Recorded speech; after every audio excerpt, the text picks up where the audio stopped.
I'm on a road trip, exploring Britain as a curry nation. There are so many South Asians who are settled all over this country. And today, what I'm going to do is explore one particular group, the Pakistanis. Not what they eat in Pakistan, but the food they're eating here in Britain today. Today, I'm going back to a Pakistani restaurant I remembered from many years ago in East London, still cooking wonderful spiced meat, and I explore another food that I love, the biryani, a dish that always helps create an occasion. And I show you step by step how to cook one of my all-time favorite meat curries, nihari, rich and deeply spiced, slow-cooked lamb shanks.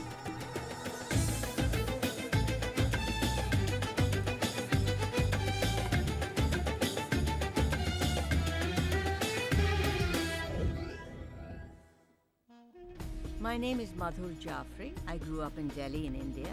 And when I first came to Britain in the 50s to study acting, I deeply missed the food I loved from my childhood. Good South Asian curries were rare back then. But Britain is a very different curry nation today. Spice foods have become big business. The Aldgate area of East London has several Pakistani restaurants. I remember visiting this particular restaurant when it was little more than a cafe with a small menu selection. Today, it seats over 600 people and the kitchen is like a theater to food. Pakistan is a Muslim country neighboring India that has a rich culinary heritage. I've invited some Pakistani friends to dinner who, although they have now lived in London for many years, still love its cuisine. And I'm going to spend time in the kitchen with Mohammed, the head chef. I'm not very good at keeping out of kitchens, you know. Well, these are all wonderful dishes that are here. We have shank, we have trotters, which normally people don't order, but they should because they're so good. And we have meat cooked with okra, we have meat cooked with spinach, meat cooked in a kadhai with tomatoes, and then chickpeas. What is Pakistani food? A lot of the Pakistani food is to be eaten with your hands, Right. rather than going into forks and knives. It's cuisine that's been influenced with borders of Pakistan, so you're looking at Afghanistan, looking at Iran, flavors from Persia. Now there is so much meat that if you go to a wedding, you will find all kinds of meat. And Pakistanis are experts in cooking their meat, always halal, in both masala, curried sauces, and barbecued over flame. We do a lot of barbecue because the meat, you get the flavor of the meat with very little masalas. Yeah. And the meat has to be fresh and really good meat. Yeah. See, we in Pakistan, the meat is halal. When you have halal meat, the taste changes. There are a lot more Pakistani restaurants like this that serve real authentic Pakistani food, and I think there's a lot more awareness of the difference of cuisine, Right. Pakistani Indian, and I think there's definitely more of a desire to eat Pakistani food as opposed to Indian only. Many of the white British customers like their meat boneless. Pakistanis and Indians, like me, love their meat on the bone. Chef Mohammed shows me how their most popular Pakistani lamb curry is made. All the spices, the ginger, the salt, the pepper, the chili powder, cumin, everything is going in now. Garlic and the ginger slices, chopped green chilies, Yeah. chopped tomatoes. All this goes All in those now. will go in there.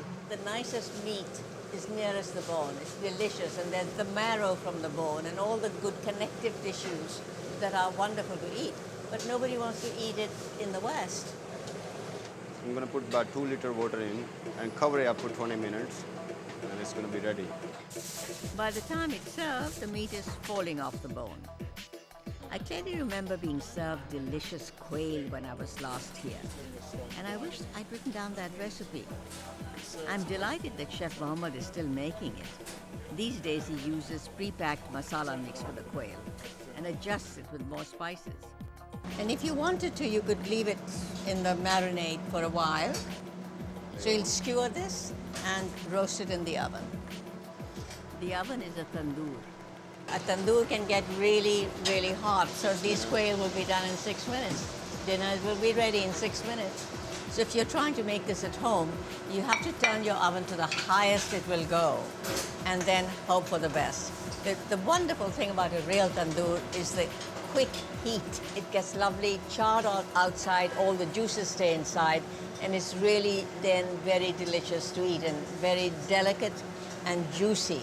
Now this is perfectly cooked on the outside. It isn't cooked through, but he doesn't want to leave it in longer because it'll burn.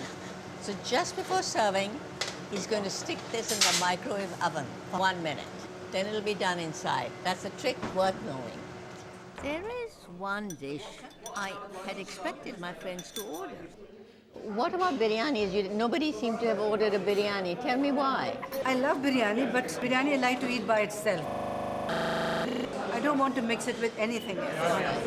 On its own, with some very mild condiments that go with it, so that you do not really spoil the taste of the biryani. Biryani With has all to be these the spices, centerpiece. you'll actually ruin the biryani. All right. Why don't we all get together Yes. and have a cook for biryani, everybody doing All right, a biryani. cook-off, a and we'll do biryani it, cook-off. We'll do it in meat and chicken and All right. any other form. All right, you're on. We're going to do this. My friends are each going to cook their favorite biryani recipe for me. And if there's one thing I know, it's that Pakistanis cherish a biryani. Biryanis are very popular in British restaurants, but rarely are they the real thing. It's almost impossible to make a true biryani to order for individual diners. They are time-consuming and best made for groups of friends to share. Essentially, a biryani is rice cooked and flavored with different ingredients. It could be meat, fish, or vegetables. Like the risottos of Italy and paellas of Spain, they're regarded in South Asia as the height of rice cookery. After the break, I am lucky to have 7 versions of biryani cooked for me. And I show you a very simple recipe for one of my favorite Pakistani dishes, curried lamb shank nihari.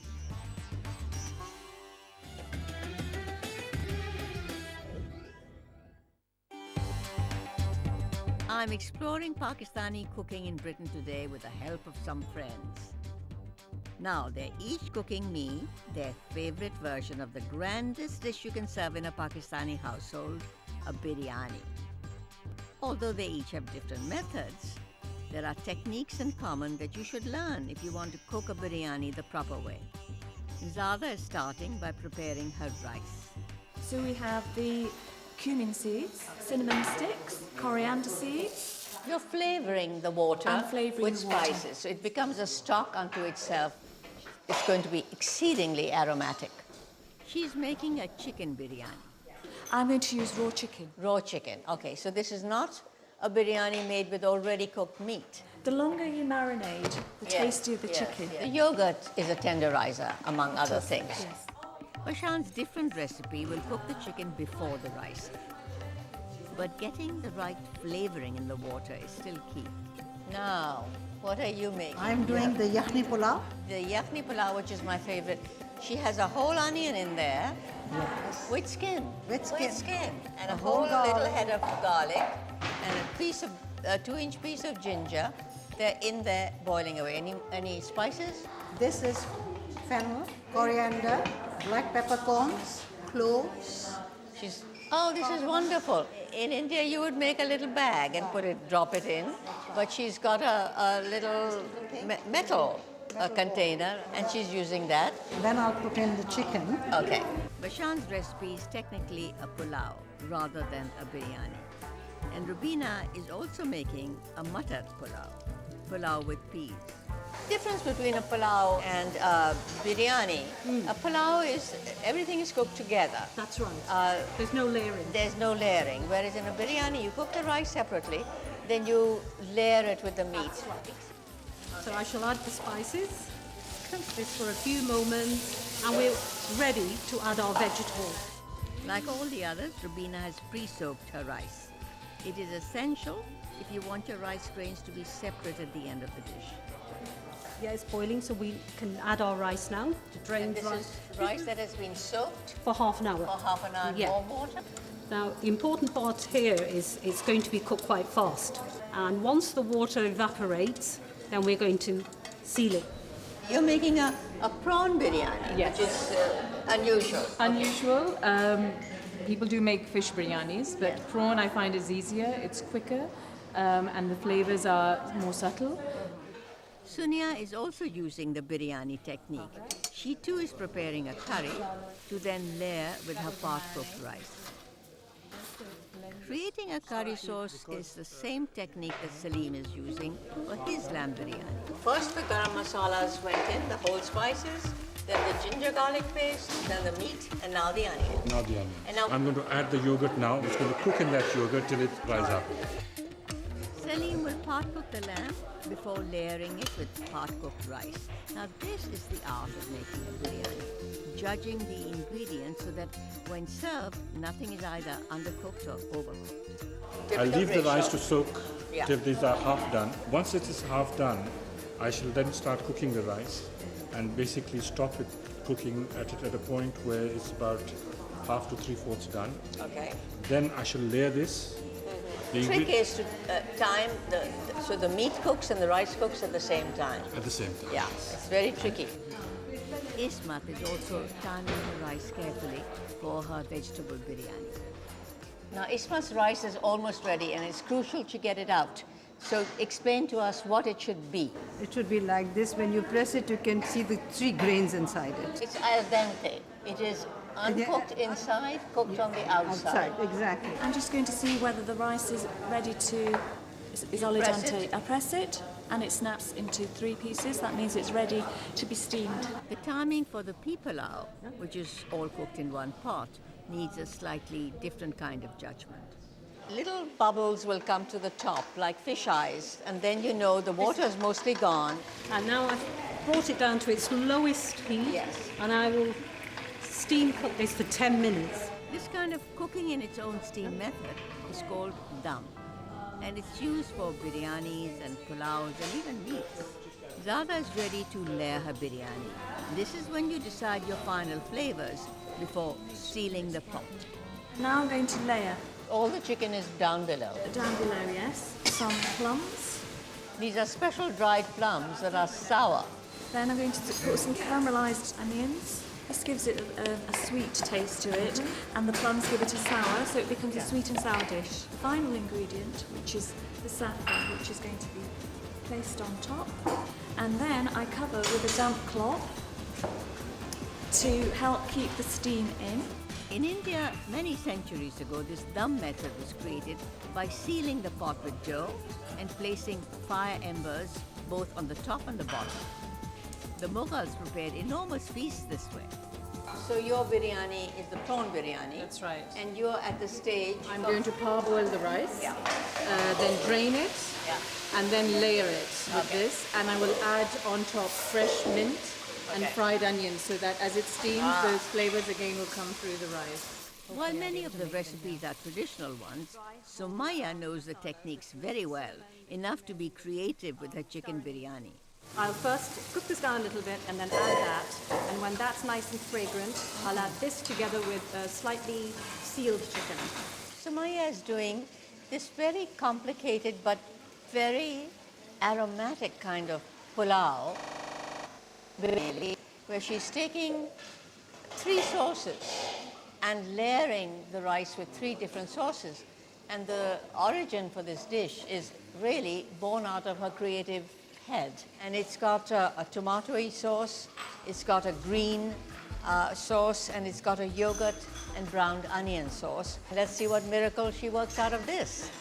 Slowly, everyone's biryanis and pulaus come together. Salim layers his part-cooked meat curry with the rice and kevra water, a little like vanilla. It is covered to cook through for 20 minutes. Sunya's prawns get layered with her rice, and then the dish is finished with dried onions.